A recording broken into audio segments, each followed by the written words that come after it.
بسم اللہ الرحمن الرحیم۔ حضرت سیدنا ایوب علی نبینا و علیہ الصلاۃ والسلام، جو کہ حضرت سیدنا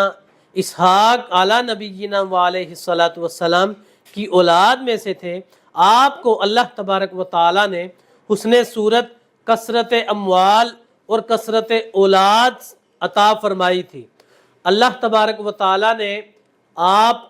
آپ پر ایک ایسی مصیبت آئی کہ اللہ تبارک و تعالیٰ نے آپ سے آپ کی اولاد، آپ کا مال اور آپ کے ہزارہا اونٹ اور بے شمار نعمتوں میں سے سب کچھ واپس لے لیا۔ تو اللہ تبارک و تعالیٰ نے آپ اعلیٰ نبینا و علیہ الصلاۃ والسلام کو ایسی آزمائش میں مبتلا فرمایا کہ جس میں آپ بہت زیادہ پریشانیاں آپ پر، آفتیں اور مصیبتیں آئیں، لیکن آپ نے اف تک نہ کیا۔ اتنی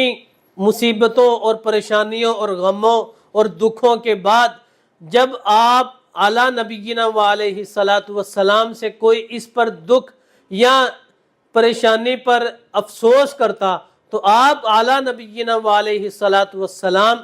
اس کو فرماتے کہ میرا تو کچھ بھی نہیں، اللہ تبارک و تعالیٰ کا تھا، اس نے لے لیا، میرے پاس تو اس کی امانت تھی، جب تک میرے پاس امانت تھی میں نے اس کی حفاظت کی، تو اللہ تبارک و تعالیٰ نے جب مجھ سے لے لیا تو یہ اس کی ذرہ نوازی ہے، مجھے اس پر کوئی شکوہ نہیں۔ اور آپ پر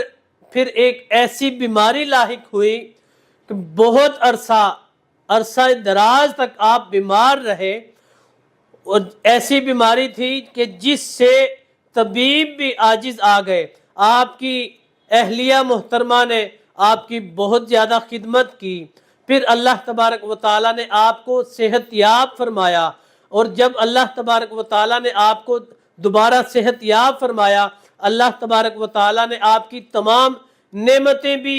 آپ کو واپس لوٹا دیں، آپ کو بے شمار بلکہ اس سے بھی زیادہ نعمتیں، دولت، شہرت اور سب کچھ عطا فرما دیا۔ اس کا کیا سبب، اس کی کیا وجہ تھی؟ اللہ تبارک و تعالیٰ نے آپ کو آپ کے صبر کی وجہ سے اس کا اجر عطا فرمایا، آپ کو آزمائش میں مبتلا فرمایا تھا، اس آزمائش کے بعد اللہ تبارک و تعالیٰ نے آپ کو اس سے بے شمار گنا زیادہ عطا فرمایا۔